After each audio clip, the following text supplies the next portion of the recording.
apart like this is your staple head. So if you pull it apart, it's normal to put your staples in. And this part here, just here, you kind of just push back here, and then it will release. Okay, and then it will give you access to the screw, which then goes in here. So once we're in here, pull this bit down here, lift up this bit here, and then this centre bit will drop, and then you can just see there you've got your Phillips screw. So you just unscrew that,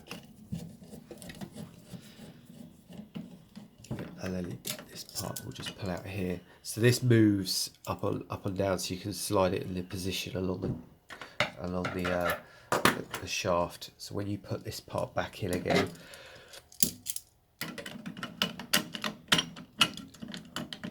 when you put this bit back in, just make sure when you put the staple heads in there that it's in the position to go down, so that we've got the perfect position.